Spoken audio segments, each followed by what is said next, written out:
Hello guys, আশা করি সবাই ভালো আছেন। আবারও আপনাদের মাঝে একটি লাভ স্টোরি নিয়ে আসলাম। আজকের লাভ স্টোরিটা হলো ম্যাডামের সাথে প্রেম। তো আপনারা তো বুঝতেই পারছেন আজকে লাভ স্টোরিটা কি পরিমাণ সুন্দর হতে চলতেছে। তো আমি যখন ইন্টার ফার্স্ট ইয়ারে পড়ি, তো সে সময় আমাদের সমবয়সী একটি ম্যাডামের সাথে আমার হঠাৎ করেই অনেক ভালো একটি সম্পর্ক হয়ে যায়। আর এই সম্পর্কটা যে এতটা সুন্দরভাবে পরিণত হবে এটা বুঝতেও পারি নাই। কারণ আমরা সমবয়সী, একই সাথে পড়াশোনা করি একই কলেজে।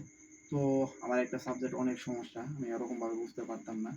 তো আমার এক কাছের বন্ধু, সে আমাকে বলে যে টিপতে নাকি টিউশনি পড়ায়, তো তার টিউশনিতে তুই গিয়ে দেখতে পারস।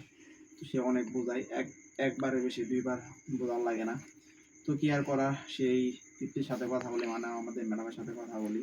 কথা বলার পর সে বলে যে যেহেতু 10টার দিকে আমাদের কলেজের ক্লাস, তো তুমি 8টার দিকে আসো, সমস্যা নাই। তো 8টার দিকে একটি ব্যাচের সাথে পড়াবো। তো 8টার দিকে আমি চলে যাই, তারপর দেখতে পাই যে অনেকগুলা ছেলে মেয়ে সে পড়াইতেছে। তো তাদের ভিতরে আমাকে বসতে বলে, তো আমিও সেই বেঞ্চে বসে পড়ি চুপ হয়ে।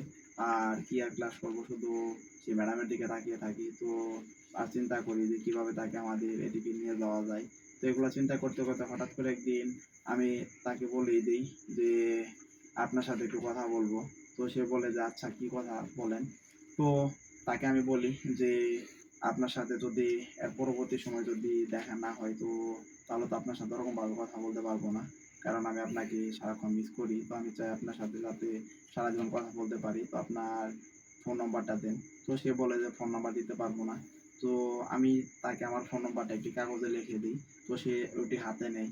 তো বুঝতে পারি সে এটি হাতে নিয়েছে। তো ওইদিন রাতে সে আমাকে একটি মেসেজ দেয়।